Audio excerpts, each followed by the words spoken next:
सोचो, एक ऐसा देश जहां लोग अक्सर अपना वॉलेट, फोन या बैग खो देते हैं और कुछ देर बाद उन्हें वही चीज वापस मिल जाती है। ये सुनने में अजीब लग सकता है, लेकिन जापान में ऐसा काफी बार होता है। दुनिया के कई देशों के कंपैरिजन में जापान को सबसे सेफ कंट्रीज में माना जाता है। यहाँ क्राइम रेट काफी लो है, स्ट्रीट्स क्लीन है और लोग रूल्स को सीरियसली फॉलो करते हैं। तो सवाल ये है, जापान में क्राइम इतना कम क्यों है? इसका पहला रीजन है अपब्रिंगिंग। जापान में बचपन से डिसिप्लिन और रिस्पेक्ट सिखाया जाता है। छोटी एज से ही बच्चों को लाइन में चलना, दूसरों का रिस्पेक्ट करना, पब्लिक प्लेसेस क्लीन रखना और रूल्स फॉलो करना सिखाया जाता है। कई स्कूल्स में स्टूडेंट्स अपनी क्लासरूम खुद साफ करते हैं। इससे उन्हें रिस्पॉन्सिबिलिटी और डिसिप्लिन दोनों सीखने को मिलता है। यानी जापान में सिर्फ पढ़ाई नहीं, कैरेक्टर बिल्डिंग भी होती है। दूसरा रीजन है स्ट्रॉन्ग सोशल कल्चर। जापान में लोग समाज के बारे में ज्यादा सोचते हैं। वहां पर लोग अक्सर ये देखते हैं कि उनके एक्शन से दूसरों को प्रॉब्लम तो नहीं होगी। इसी वजह से पब्लिक में लाउड बिहेवियर, गंदगी, तोड़फोड़ या अननेसेसरी केओस बहुत कम देखने को मिलता है। यहाँ शेम कल्चर भी काफी स्ट्रॉन्ग है। मतलब अगर कोई गलत काम करता है तो सिर्फ लीगल पनिशमेंट का डर नहीं, बल्कि सोसाइटी में रिस्पेक्ट लूज होने का भी डर होता है। तीसरा रीजन है लॉ इन्फोर्समेंट। जापान में पुलिस सिस्टम ऑर्गेनाइज माना जाता है। छोटे पुलिस बॉक्सेस, जिन्हें कोबन कहा जाता है, सिटीज में जगह जगह होते हैं। इनका काम सिर्फ क्राइम कंट्रोल नहीं, बल्कि पब्लिक हेल्प करना भी होता है। लोग डायरेक्शंस पूछते हैं, लॉस्ट आइटम्स रिपोर्ट करते हैं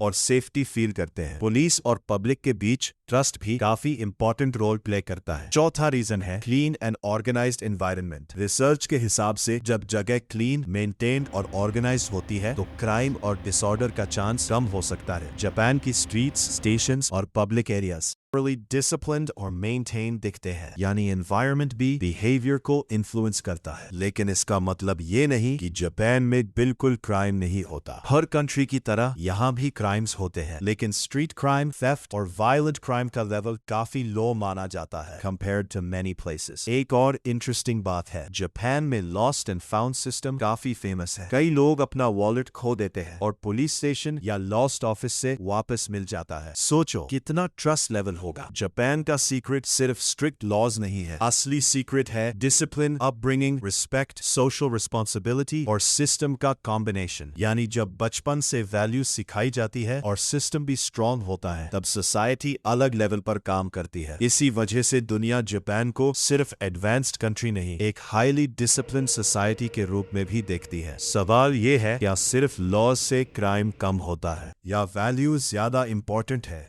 अगला किस कंट्री का सीक्रेट जानना चाहोगे?